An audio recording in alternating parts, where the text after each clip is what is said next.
tienen como idea, ¿verdad? No, yo sí estoy ahí, ¿verdad? Un momento en el que esté disfrutando de la presencia de Dios, después de una tarde de alabanza tan hermosa como el domingo antepasado que estuvimos ahí. No, ya estamos listos ahora sí, ¿verdad? Vénganos el chamuco, ¿verdad? Y no es la idea de ninguna manera. Pablo está haciendo una descripción para enseñarnos primeramente la necesidad que los hijos de Dios tenemos de prepararnos para las peleas, para las batallas espirituales, para la batalla de la fe. De entrada, Dios nos está diciendo que cuando llegamos al cristianismo no vamos a estar caminando como en un lecho de rosas. Cuando llegamos al cristianismo no es para tirarte en la hamaca, ¿verdad? Para decir, wow, ya estoy del otro lado, ya tengo mi boleto para el cielo y ahora todo va a ser, ¿verdad? Bello, hermoso, suave, lindo, sin problemas, sin necesidades, sin enfermedades. No va a haber nada que se oponga a nosotros, ya no va a haber tentaciones. No, porque de alguna manera, ¿quién sabe por qué? Somos engañados en nuestra carne de eso. Y de repente vemos a cristianos que se van bien enojados. Hace rato estaba comiendo con un hermano y hablábamos de eso. Oye, ¿te acuerdas de aquel hermano, verdad? Le digo, sí, me acuerdo de él. Se fue y estaba bien molesto con la iglesia. Y ¿por qué, hermano? ¿Por qué, pastor? Me decía, ¿por qué algunos hermanos se van y hasta hablan mal de la iglesia y se van bien amargados? Y le digo, pues porque no han entendido lo que la Biblia enseña de que convertirte en hijo de Dios y estar en medio de una congregación cristiana no significa que ya llegaste al cielo. No significa que aquí vas a encontrarte con personas que nunca van a fallar. Al contrario, la Biblia nos enseña que tú y yo seguimos todavía con una tendencia al pecado. Dios le ha placido, porque es la manera en que va a manifestar su gracia a través de nosotros, en que todavía tú y yo, como sus hijos, como hermanos, nos raspemos, nos fallemos, nos equivoquemos.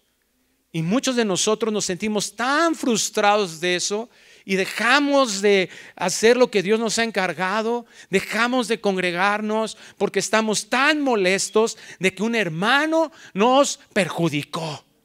En que yo estaba esperando que llegaba a la iglesia y me recibieran todos con una sonrisa y amor, y de repente ahí le saludé a un hermano y no me saludó. Ya no voy a servir en la iglesia porque ese hermano no me saludó. Ay, hijo. Y así somos. Pero ¿sabes que lo único que estamos demostrando con eso es que somos unos inmaduros, unos bebés espirituales, hijos de Dios que no estamos listos para la batalla, hijos de Dios que no nos ha preocupado meternos a la escritura? ¿Qué es lo que leímos ahí en Efesios 6:10? Ahora, ya finalizando la carta, Pablo les dice, yo les voy a enseñar cómo, hermanos míos, dice, fortaleceos en el Señor. Es decir, quiero decirles qué es lo que hay que hacer para caminar fortalecidos en el poder de su fuerza. Vestíos de la armadura de Dios. ¿Para qué nos vestimos de la armadura de Dios? Para que podáis estar firmes. ¿Qué significa estar firmes? ¿Qué significa estar firmes? Seguros, ¿qué más? Claro, seguros, ¿qué más? Atentos, ¿verdad? ¿Cómo está? ¿Te das cuenta? Armadura de Dios, ¿a qué? Una armadura, ¿quién la usaba? Los soldados. ¿Y qué es lo que hace un soldado cuando está firme? ¿Qué le dice el sargento? ¡Firmes! ¿Y qué hace el soldado? Ah, sí, chido, ¿qué? No, ¿verdad? ¿Qué hace el soldado? Está alerta, está listo a las órdenes. Eso es estar firme. Estar firme significa estoy atento, alerta, como dices, ¿verdad? No va a venir un enemigo y estoy aquí, ¿verdad? Puesto para eso. Podéis estar firmes contra las acechanzas del diablo. Nos explica cómo es este diablo en el versículo 2 y en el versículo 3 se vuelve a afirmarlo. Tomad toda la armadura de Dios para que podáis resistir en el día malo. Porque muchos de nosotros no podemos resistir. Decía un hermano, me gusta mucho esa analogía, somos cristianos de chocolate. ¿Qué pasa con un chocolate si te lo pones aquí en la camisa? Con 37 grados centígrados que pegado a ti, se derrite. Así. ¿A alguien que no te sonría en la congregación? Lo contrario a firme, que es derretido, ¿verdad? Ay, ya no voy a evangelizar porque ahí en la iglesia no hay amor. Ah, esa frase diabólica. Si hablamos de Cristo, por supuesto que hay amor. No hay mayor amor que el saber que Cristo vino a morir por pecadores. Entonces, pero tenemos esa idea romántica del amor. Vente, hermano, vamos a bailar acá, románticamente, y todo esté bien y todo huela bonito. Y pues no, hermano, con este calor que hace, ¿qué va a oler? Desde la mañana saliste, ¿verdad?, de tu casa, ya pasó todo el día y levantas las manos en adoración y ay, hasta te pican los ojos, ¿verdad? ¿Qué va a haber? Personas. Ahora eso no quiero, no estoy diciendo esto para que te sientas, ay, pues soy pecador y pues se aguanten todos. No, claro que vamos en un proceso de santificación, vamos buscando esa unidad en Cristo, pero esa idea no nos hace estar firmes. Esas ideas nos hacen estar derretidos, frágiles. Y Dios quiere que aprendamos y resistamos y que nos mantengamos y que cuando haya problemas estemos ahí para buscar la solución juntos como iglesia. Y cuando alguien caiga tengamos la facilidad, la destreza, la fortaleza para ir por él y te voy a levantar, recárgate en mí, hermano. Y vamos juntos hacia adelante. Vamos a hacer lo que Dios nos ha encargado. No vamos a desistir en eso. Todo lo que nos está mostrando aquí dice, y habiendo acabado todo, estar firmes. Alcanzamos la victoria que ya ganó Cristo para nosotros, siguiendo estas instrucciones. Pero esas instrucciones las va asemejando para que entendamos la profundidad de lo que eso significa. Hemos estado hablando de esa ilustración de lo que significa, ¿verdad?, estar en el evangelio, ¿verdad? Los zapatos, las botas del evangelio, el calzado que nos hace vivir, como lo veíamos, todo centrados en el evangelio, todo visto a través de los ojos del evangelio, caminando nuestras vidas de esta manera. Entonces vamos a tomar ese equipamiento que nos da. Y ese equipamiento no se va a lograr al estudiar solamente Efesios 6. Esa es la idea. Efesios 6, que nos está mostrando la armadura de Dios el Señor, va a ser como un trampolín que nos aviente a la alberca de la doctrina cristiana para que nosotros podamos ser fortalecidos. No de estudiar la armadura de Dios, ya va a estar, ya, ahora sí, aviéntenme, ¿verdad?, a la batalla. No estás listo. No estás listo que nos han puesto nuestras rastrizas. No estás listo que te sigues peleando en el periférico. No estás listo que sigues odiando a tu esposo, aunque sean ratitos. No estás listo que sigues viendo las cosas que no debes ver y oyendo las cosas que no debes oír. No estamos listos que seguimos demandando y siendo egocéntricos. No estamos predicando el evangelio con nuestras vidas. Entonces es eso, el estudio de esto nos debe de llevar a meternos en el estudio de la doctrina. Esa es la idea, a entender los conceptos bíblicos y poner nuestra fe en ellos, a vivir de una manera que sea agradable a Dios. Por eso entonces requerimos estudiar todas estas doctrinas que se están plasmando en esta ilustración de Pablo y que están haciendo un énfasis en las razones por las que hay que aprender esto de forma profunda y correctamente. Entonces no nada más es saber que eres salvo, como lo vamos a ver en un momento más. No se trata nada más de definir correctamente salvación o que te sepas Juan 3:16, que espero que te lo sepas cuando menos. Hasta en el Super Bowl ponen Juan 3:16 ahí, ¿verdad? La mantita. Y si un cristiano no se sabe Juan 3:16, bueno. Y algunos hermanos están, ¿Juan qué? Tenemos que ver estas razones, este énfasis, las razones que tenemos que aprender. Y una doctrina que es fundamental en la vida cristiana es la salvación. Tener el conocimiento bíblico que nos permita contestar cualquier pregunta respecto a lo que Dios ha hecho para rescatarnos de la condenación eterna. De eso nos ha salvado Dios. Esto, como vamos a ver un momento más, hace que un cristiano viva seguro en medio de un mundo que es confuso, en medio de un mundo que nos ha llevado a ideologías y nos ha definido a un Dios barato, a un Dios que no es Dios de la Biblia, a un Dios nos ha llevado inclusive a muchos de nosotros con toda honestidad a querer conformar a Dios a nuestro gusto, definir a Dios como a nosotros nos convendría tenerlo. Por eso, mis hermanos, quiero sugerirte algo, darte un consejo con todo mi corazón. Nunca vuelvas a hablar para definir algo respecto de Dios diciendo, esto es lo que yo pienso. Di, la Biblia dice, Dios dice que esto es así. En una consejería yo le decía a una persona, es que tu problema es ese, que tú dices, yo pienso que es así, y no te ha importado lo que Dios dice al respecto. Y esto es lo que queremos, que es lo que vamos a profundizar. Porque, repito, esto es lo que hace un cristiano, que un cristiano viva con seguridad. Es lo que hace que un cristiano pueda desechar los engaños y las mentiras, que pueda decir, oye, no, a ver, eso que estás predicando no dice en la Biblia. Eso no es a donde me dirige el Señor. Cuando la soteriología está bien fundamentada, y muchos, wow, sacó la palabra dominguera el pastor.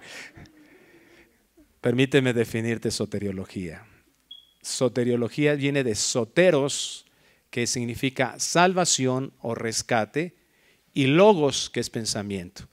El pensamiento de Dios respecto a su salvación debe de estar bien fundamentada, debe de estar bien contextualizada, debe de estar bien edificada, bien establecida en nuestra mente, que Dios nos ha dado ahora renacida. Si soy un hijo de Dios, ahora Dios me ha dotado de una mente que el Dios le llama en 1 Corintios 2 espiritual, con una capacidad de entender la Biblia en el aspecto espiritual. Y vamos a ver que esto va a proporcionar el caminar con firmeza, nos va a permitir estar constantes haciendo la obra de Dios. Esto va a ayudar para que se pueda levantar en nuestras vidas el pensamiento y el llamado de Dios.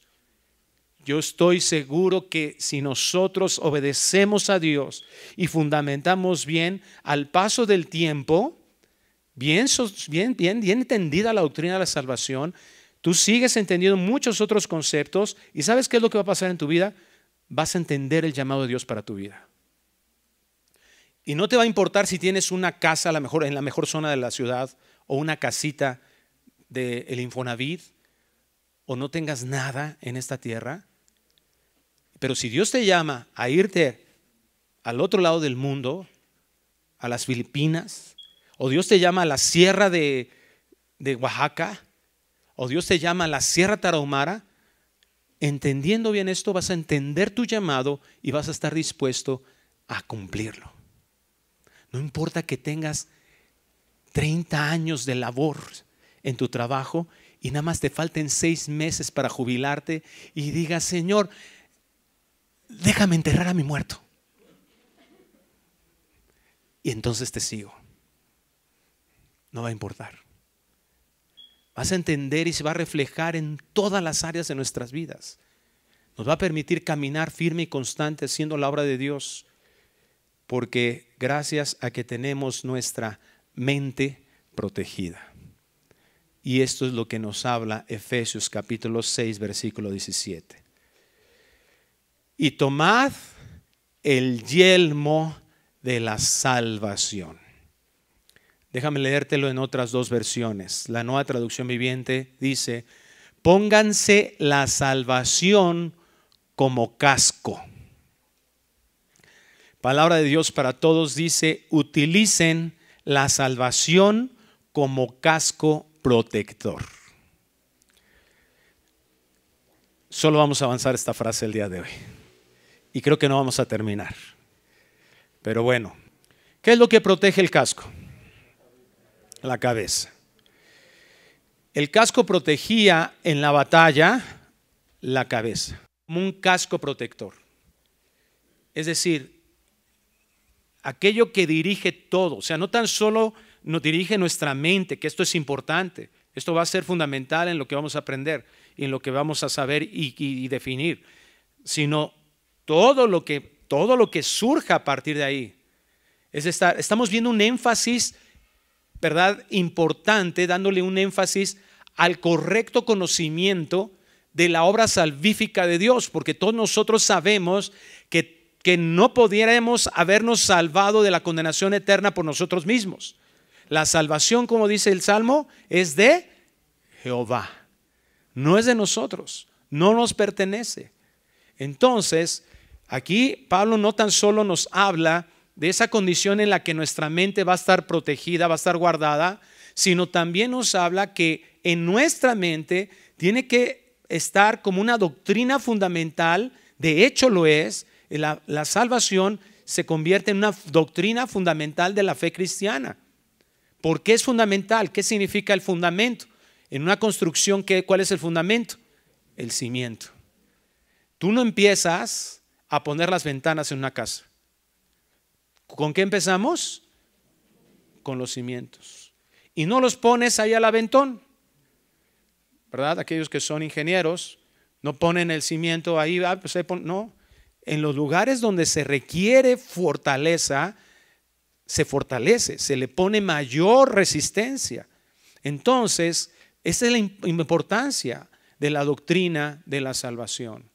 Si la enseñanza de la salvación que adquirimos en la Biblia la contextualizamos bien desde Génesis hasta Apocalipsis, el resto va a conformarse correctamente.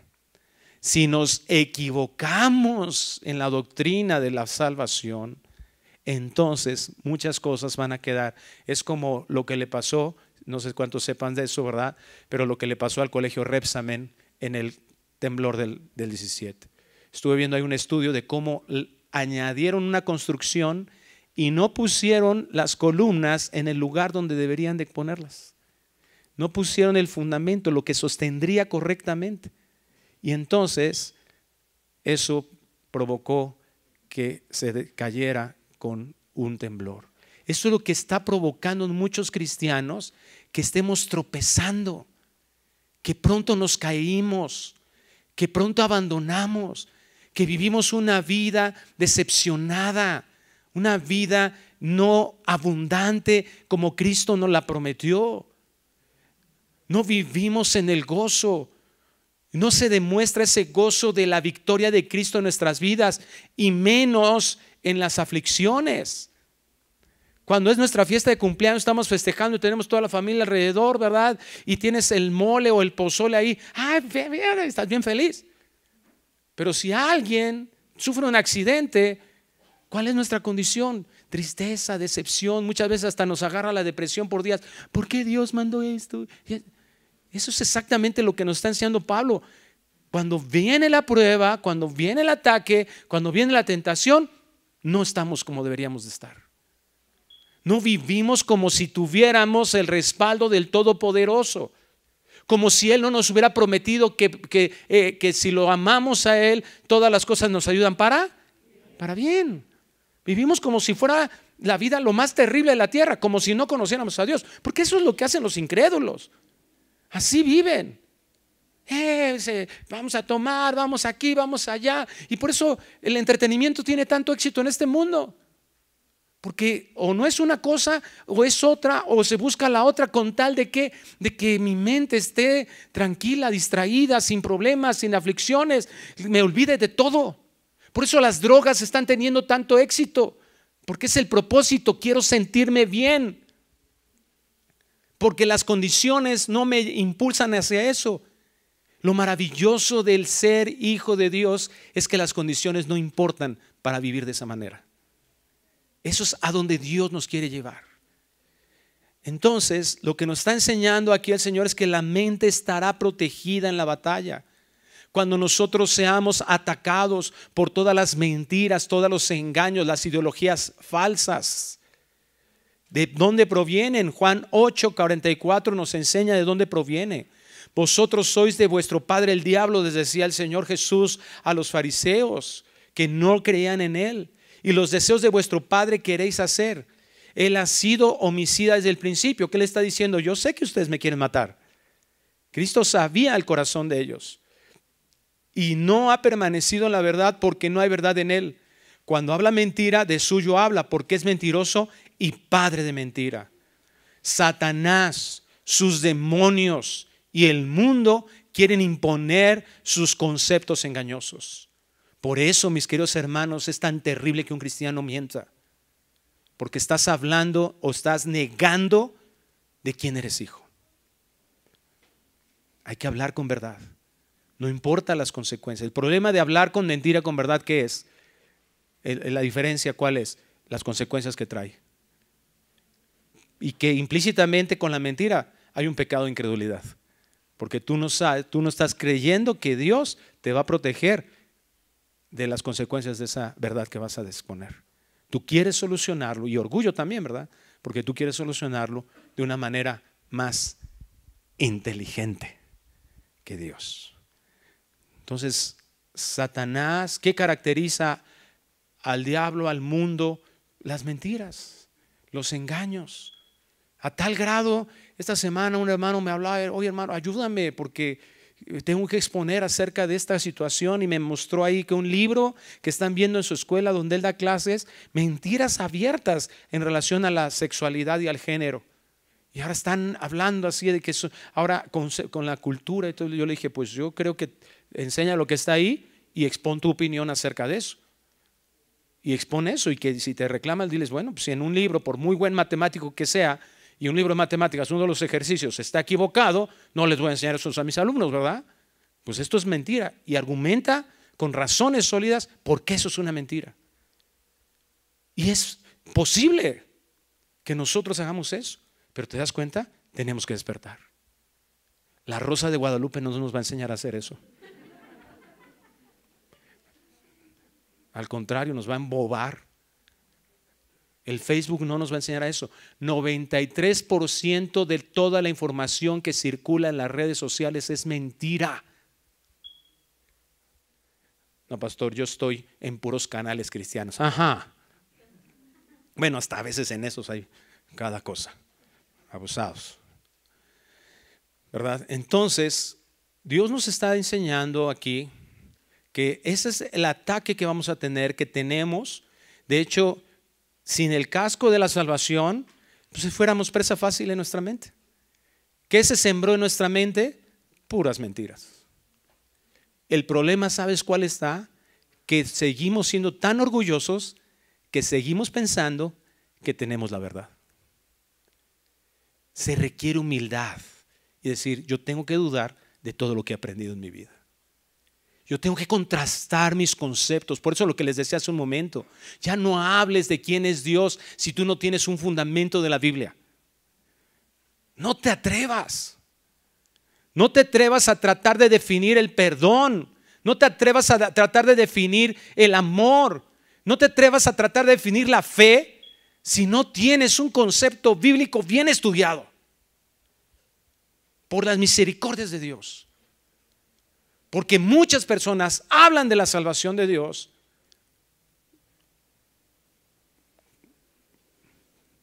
el turibús llega a la villa, ahí a la, ¿cómo se llama? A la basílica. Date un paseíto. Te bajas ahí Y a las personas que van entrando ahí, pregúntales, ¿tú vas a ir al cielo? Por este pescadito que queda. Que todos te van a decir que sí. Para eso vengo aquí. Para eso voy a hacer esto. Y todos te van a decir, yo creo que sí. Yo creo que sí. Yo estoy seguro que sí. De hecho, muchos van a decir. Entonces tengamos cuidado porque hemos recibido esa tormenta de conceptos que se han asentado en nuestra mente y que nos han hecho definir tantas cosas hasta de nosotros mismos. Mentiras terribles. Y por eso Pablo dice, utilicen la salvación como casco protector. Es decir, la manera en que yo voy a comenzar a, así como destapador de refresco viejito, sacar, ¿verdad?, todas esas mentiras, desarraigarlas, es comprender de inicio qué es la salvación. La soteriología sana trae una mente, mantiene la mente sana y es lo que proporciona seguridad al caminar en la vida. Es lo que quiere Dios. La forma en que nosotros vamos a tomar nuestras decisiones personales, la forma en que nosotros vamos a tomar nuestras decisiones matrimoniales, familiares y ministeriales van a estar basados en si entendemos bien o no lo que Dios hizo para rescatarnos de la condenación eterna. Las acusaciones diabólicas, las tentaciones, vamos a poder afrontar eso de una manera diferente. Las tentaciones, las adversidades, los problemas, etcétera, todo aquello negativo que vamos a estar recibiendo en nuestras vidas va a estar protegido, vamos a estar protegidos. ¿Cómo nos relacionamos con Dios? Nuestra forma, hay muchas personas que de verdad lo veo en su actitud. Cuando oran, casi como que, como si les van a dar, así como cuando van a dar mazapanazo, así los veo de verdad. Con mucho cariño lo digo, pero seamos honestos. Así, comienzas a orar como si te fueran a dar un mazapanazo. Señor, Dios, a ver a qué hora cae el rayo, ¿no? Todopoderoso. Cuando entiendas la salvación, va a cambiar.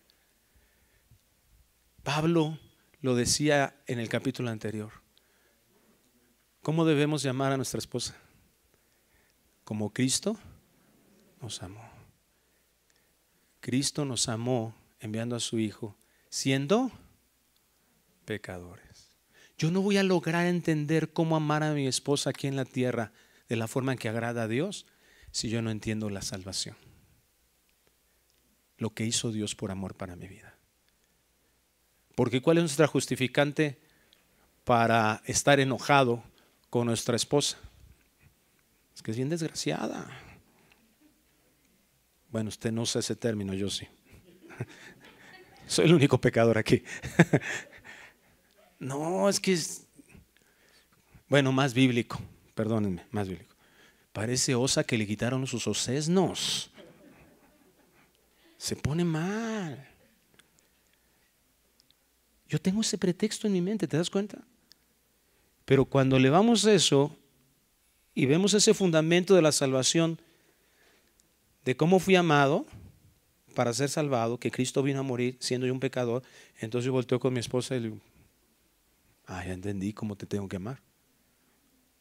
No importa si eres pecadora. Es más, vas a ser pecadora. Y cada vez que tú peques contra mí, voy a tener la oportunidad, en la fortaleza que Dios me da, de hacer lo que Dios hizo conmigo. Mostrar su amor, mostrar su gracia. Vamos a relacionarnos con nuestros hijos, con nuestros padres, con nuestros amigos, con nuestra iglesia de una manera diferente. Entonces requiere conocer la salvación con todos los sentidos que la salvación tiene, en su mayor profundidad que la Biblia enseña. Y vamos a comenzar hablando de varios elementos acerca de la salvación Vamos a hacer un estudio de soteriología que, repito, a lo mejor no nos alcanza el tiempo hoy. Vamos a tener que ocupar el siguiente estudio para poder concluirlo. Dice Efesios capítulo 1, versículo 3. Es decir, Pablo cuando dice, utilicen el yelmo, el casco, la salvación como un casco protector, es porque ya les explicó algunas cosas acerca de la salvación, desde el primer capítulo. Efesios 1:3 dice, bendito sea el Dios y Padre de nuestro Señor Jesucristo, que nos bendijo con toda bendición espiritual en los lugares celestiales en Cristo. Cuando Pablo habla en Cristo, está dirigiéndose que ahora estamos unidos a Cristo. Eso es lo que significa en Cristo. Cada vez que tú veas en la Biblia, en el Nuevo Testamento principalmente, ¿verdad?, que estamos en Cristo, estamos ahora unidos a Cristo. 1 Corintios 6 nos habla de eso, que ahora somos un espíritu en Cristo.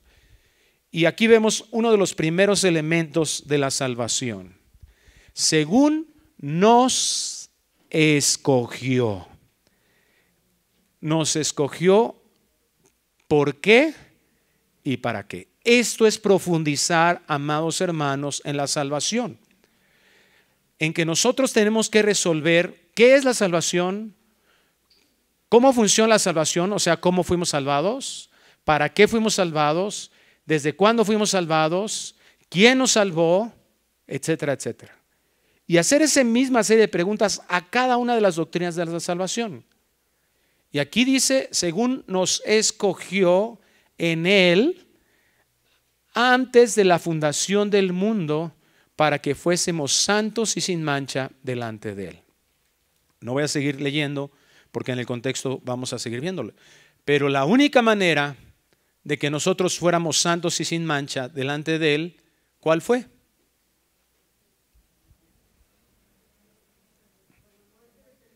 Por la muerte de Cristo. Lo vamos a ver más adelante, lo va a explicar Él. Pero bueno, ¿eso qué significa? La aplicación de la obra de Cristo en nosotros. Es decir, estamos hablando ¿de qué? De la salvación. ¿Sí? Para que nosotros fuésemos santos sin mancha de Él. Está hablando específicamente, repito, lo vamos a seguir leyendo un momento más, pero déjenme nada más asentar esta verdad. Estamos hablando ¿de qué? De salvación, de la doctrina de la salvación, de lo que hizo Dios. Dios, dice aquí, ¿qué hizo? Nos escogió. Este es uno de los primeros elementos que podemos estudiar respecto a la salvación.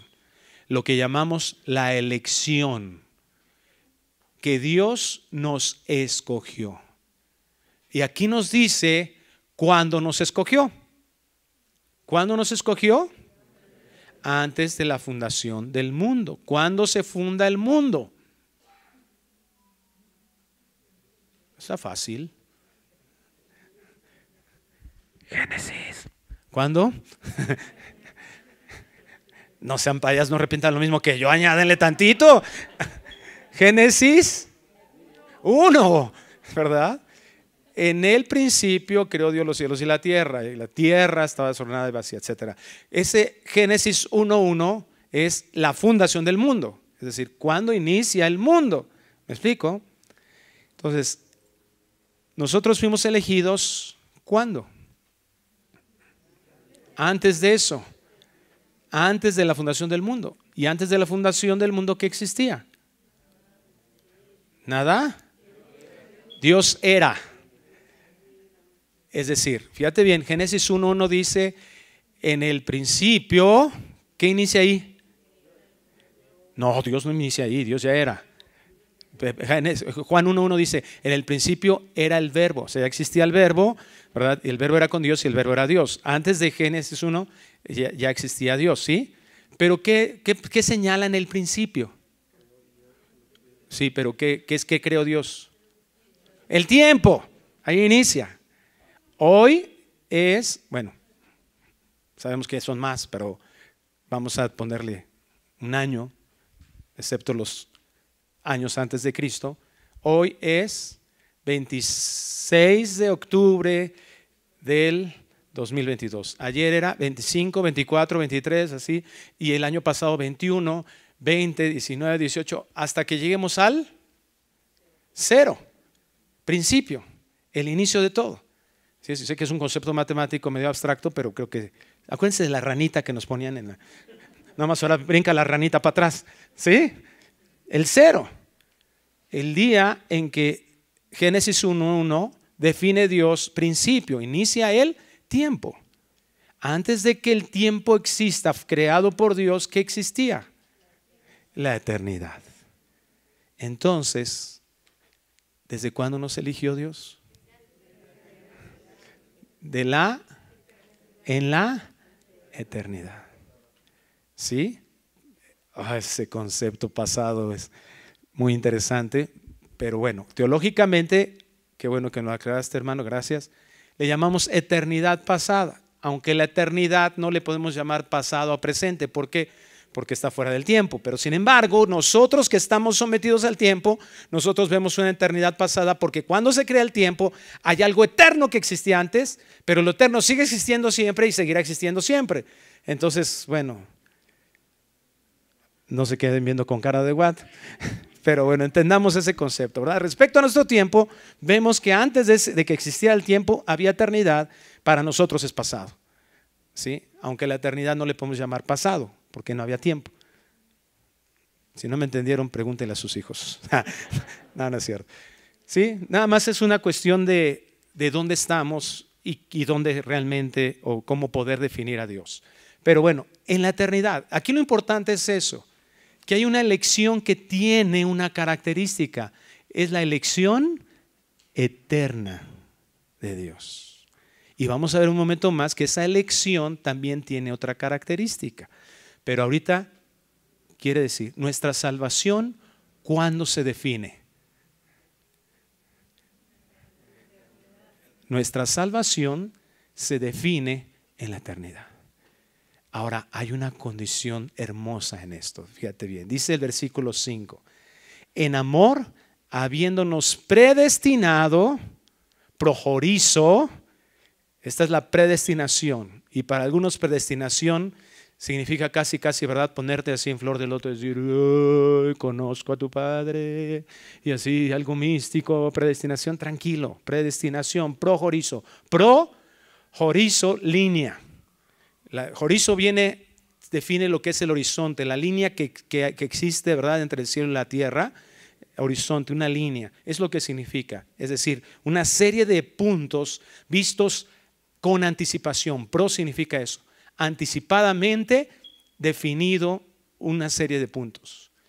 ¿Qué es lo que nos está diciendo? El amor de Dios nos predestinó, definió esa serie de puntos con un objetivo. ¿Cuál es ese objetivo?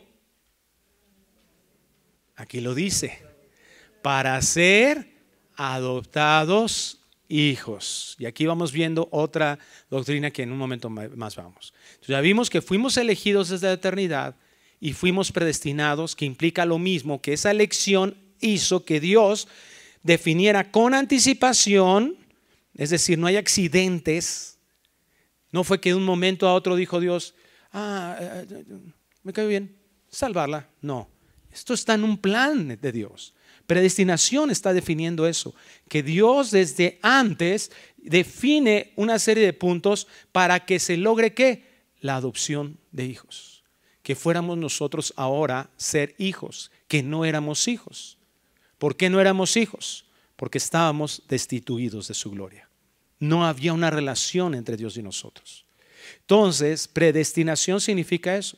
Entonces ya tenemos dos conceptos. Una, elección. Ahora, ¿qué significa elegir? El ejercicio de la voluntad para seleccionar. En otras palabras, la Biblia nos está enseñando, y es claro en su contexto bíblico, que no todos van a ser salvados. ¿Podría Dios condenarnos a todos? ¿Sería justo Dios en llevarnos a todos los seres humanos a condenación? Sí, esa es la realidad. Pero Dios lo haría, y si hiciera eso sería justo Dios. Ahora, al salvarnos a algunos, ¿Dios es injusto? No, ¿por qué no? A ver, fuerte, fuerte, hermanos. Claro, porque la justicia fue aplicada, no a nosotros. Se aplica a nosotros gracia, pero ¿qué es lo que hace la gracia? Desvía la aplicación de la justicia, de la ira de Dios sobre nosotros y la aplica sobre su propio Hijo. Ahorita lo vamos a ver con más detenimiento. Pero eso tiene que hacer Dios. Dios hace todo ese plan para hacernos. Entonces, Dios nos escoge para eso. Dios nos escoge para que nosotros fuéramos hechos santos y sin mancha delante de Él, lo cual era necesario para poder nosotros estar en una relación con Dios por toda la eternidad. Entonces, Dios nos elige. ¿Nos elige cómo? ¿Desde cuándo? Eternamente. Y luego dice aquí, nos predestina, hace todo lo necesario Dios.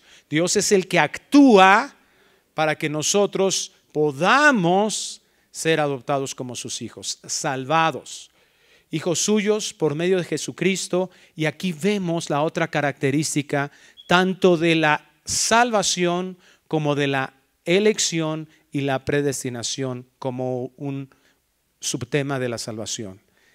Según el puro afecto de su voluntad. ¿Quién decide nuestra salvación? Dios. Lo que decíamos hace un momento. Dios decide salvarnos. Solo porque Él decide salvarnos. No hay una razón para que nosotros seamos salvados, más que Dios lo decidió. Entonces, aquí vemos otra característica de la elección. La elección es eterna y la elección es soberana. Decisión de Dios. Pero vemos también que al entender eso, que Dios decide elegirnos para ser salvados, vemos otra condición.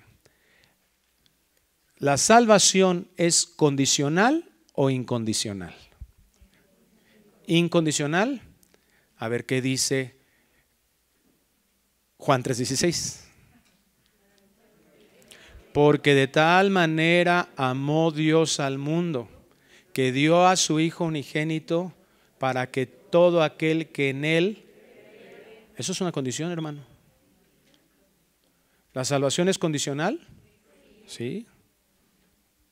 La condición para ser salvos, ¿cuál es? Creer, la fe. Una fe que nos es regalada, Efesios 2, 8 y 9. No es propia. La fe salvífica es un don de Dios. Nos regala el Señor. Y por eso completamos y entendemos el por qué.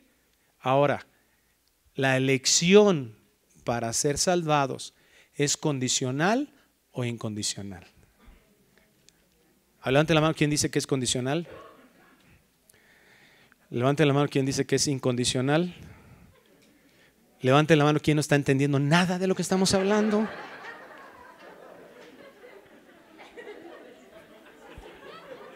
Fueron muchos los que levantaron la mano. A ver, me voy más despacio pues, no se preocupe. ¿Cuál fue la condición en nosotros para que Dios nos eligiera? ¿Dónde dice que fuimos elegidos por nuestra fe? La salvación llega por la fe, esa es la condición. Díganme dónde dice la Biblia que la elección requiere de algo. Entonces la elección es eterna, es soberana y eso la hace incondicional. Aquí lo dice, según el puro afecto de su voluntad. ¿Estamos ahora sí? ¿Sí? Quien no entienda, por favor, se queda a la clase de recuperación al final. ¿Vamos bien? Es que es importante, mira, además es hermoso. Porque a veces nos confundimos, no, pues es que incondicional que nos dije, es que siempre me han dicho que la salvación es incondicional porque yo no hice nada para merecerla. Tiene razón, pero se requiere algo para obtenerla. algo que proporciona a Dios, que nos da Dios. Pero si tú no tienes esa fe, no hay salvación. ¿Me explico? En ese sentido la salvación es condicional. Ahora, un elemento de esa salvación, por eso es tan importante, nos está enseñando la Biblia, es la elección. La elección para esa salvación tiene una condición en nosotros. No. ¿Quién nos elige? ¿Quién decide? Dios. Por eso en Juan 1 también lo dice. Esto no es por voluntad de hombre. Aunque nosotros, para todos dice, a los suyos vino y los suyos no lo recibieron. Mas a todos los que le recibieron les dio potestad de ser hechos hijos. A los que creen en su nombre les dio potestad de ser hijos de Dios. Y algunos utilizan ese texto y dicen, ya ves, yo tenía que elegir a Dios, yo tenía que creer. Cierto, eso sucede. Eso se expone en mí. Pero eso no lo defino yo. ¿Por qué no? Porque el siguiente versículo lo dice. Porque esto no es por voluntad de carne ni de hombre, sino por voluntad de Dios. ¿Te das cuenta cómo va embonando todo? ¿Por qué cuando te hablan de cosas diferentes, como que no te checa, como que la pared quedó, el cimiento quedó así y la pared así? Y tú dices, le doy un empujón y se cae. Pero cuando afirmamos las cosas, vamos viendo que es mucho más profundo del asunto, que no se trata de, a ver, ¿qué es salvación? Rescate.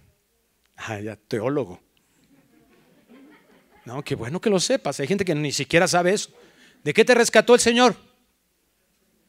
De condenación eterna. Amén. Pero vamos más adelante. ¿Cómo fue esa salvación? ¿Qué hizo Dios? Escogerme. ¿Cómo me escogió?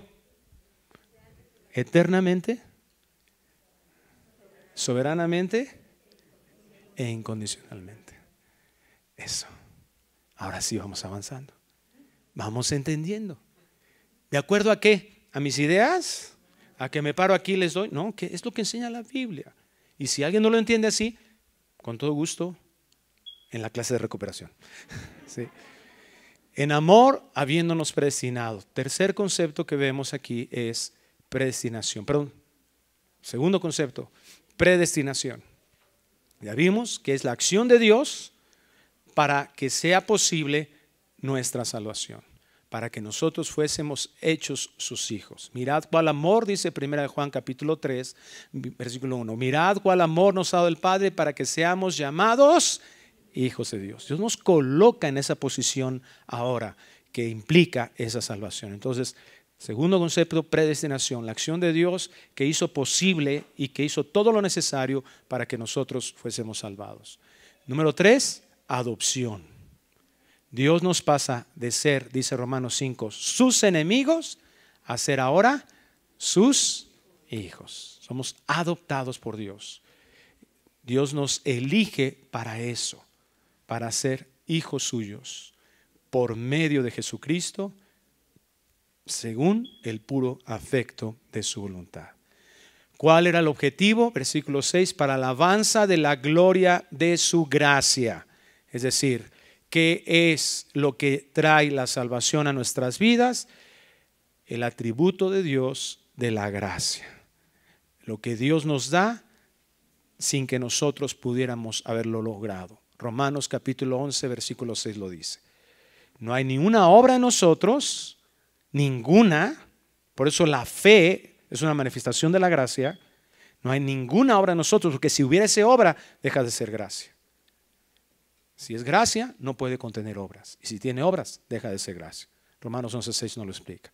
Entonces, para alabanza la gloria de su gracia, es decir, para que sea reconocida su gracia. Esa pregunta existencial que hace a muchos decir, no, yo no puedo creer en Dios, porque un Dios bueno permitió el mal. Aquí está, hermano, Efesios 1:6, ¿qué te preocupa? Tranquilo, Dios define todo. Él utiliza y Él usa su prerrogativa de ser Dios, Señor del universo.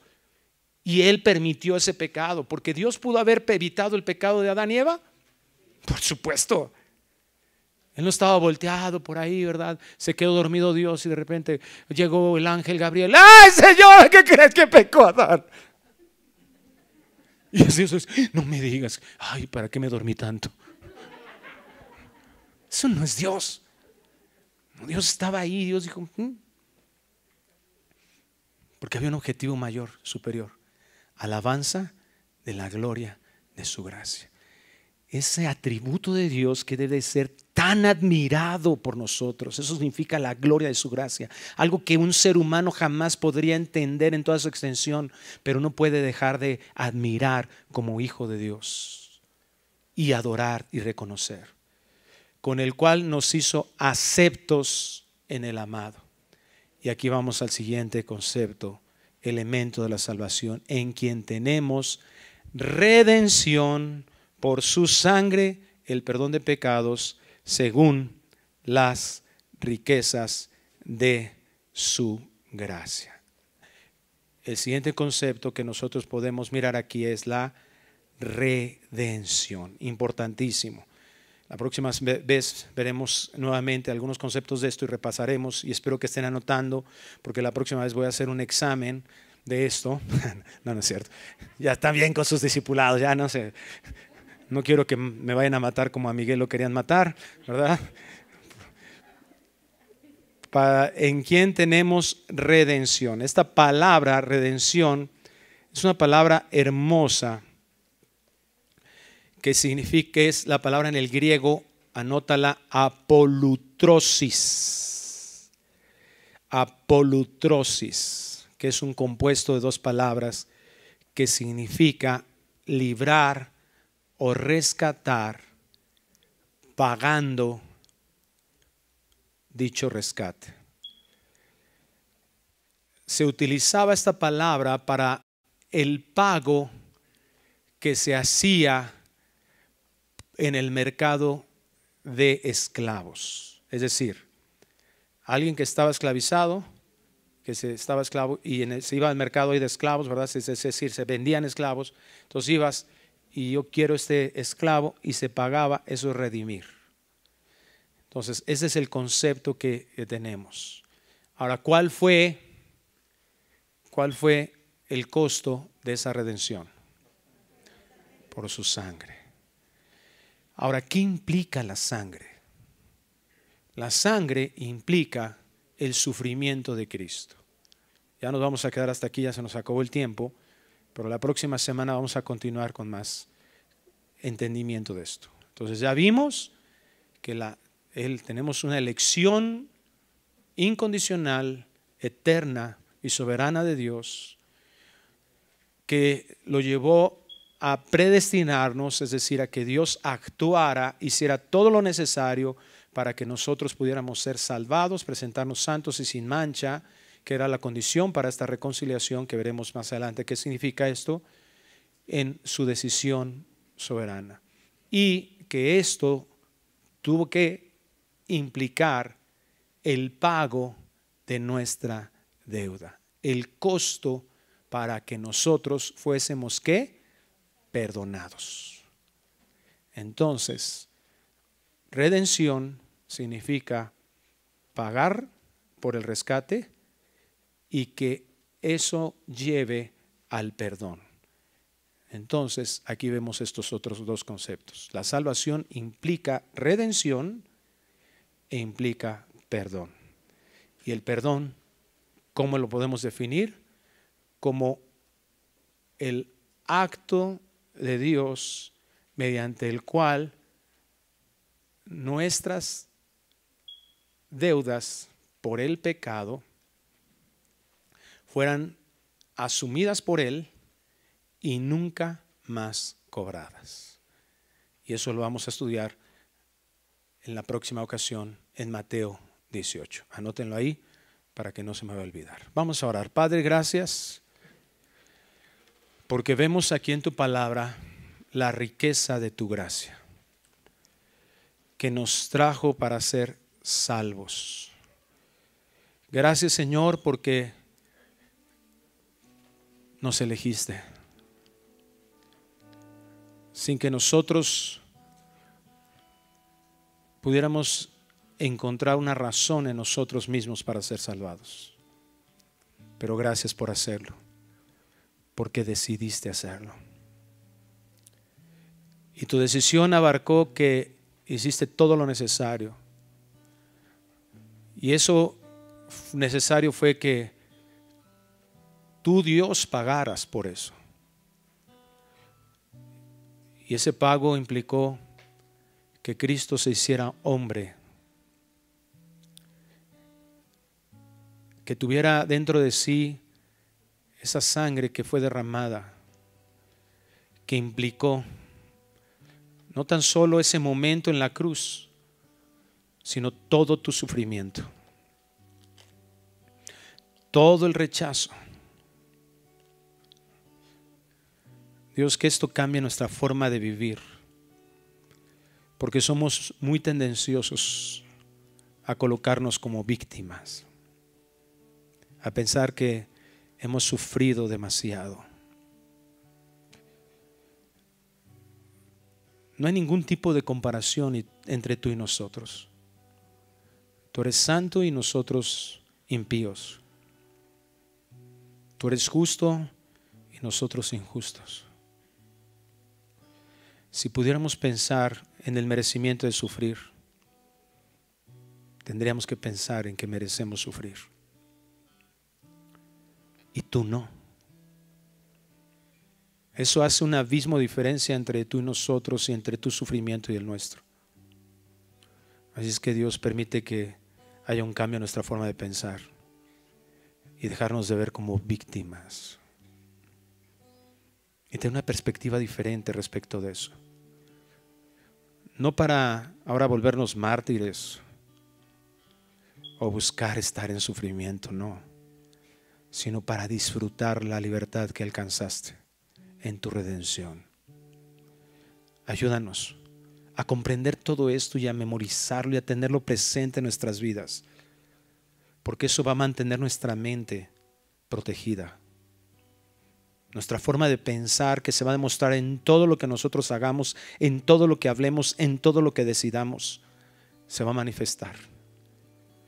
Porque esa protección va a hacer que nosotros no seamos ya engañados, sino sustentados por tu palabra. Engañados por un mundo mentiroso y un diablo y un demonios mentirosos, pero también dejar de ser engañados por nuestro propio corazón. Ayúdanos, Señor, para comprender todo esto, porque sabemos que tendrá un fruto diferente en nuestras vidas. Te lo suplicamos en el nombre precioso de Cristo Jesús. Amén. Amén. Vida Nueva para el Mundo se sostiene y propaga el mensaje de salvación de Jesucristo gracias a Dios y a tus donativos. Llevemos juntos el Evangelio de Jesucristo al mundo entero. Realizamos eventos, seminarios, congresos y diferentes programas para dar a conocer el mensaje de salvación y el poder de nuestro Señor, transformando y edificando vidas de mujeres, hombres, niños alrededor del mundo. ¿Qué pasa cuando decides hacer tu donativo? Aunque no puedas llevar la palabra personalmente a todo el mundo, de esta forma lo estás haciendo. Con tus donativos o aportaciones, estás sembrando y formando parte de lo que Dios está haciendo en su obra. Estás ayudando a traer luz a la oscuridad, paz al conflicto y esperanza a los que no tienen ninguna. Dona desde México.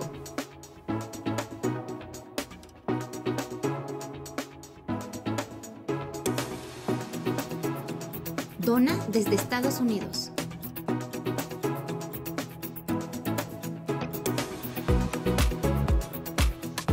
Para el resto de donaciones de otras partes del mundo, www.vidanuevaparelmundo.org.mx/dona. Estamos cumpliendo la gran comisión. Por tanto, vayan y hagan discípulos a todas las naciones, bautizándolos en el nombre del Padre, del Hijo y del Espíritu Santo, enseñándoles que guarden todas las cosas que les he mandado. Y he aquí que yo estoy con ustedes todos los días hasta el fin del mundo.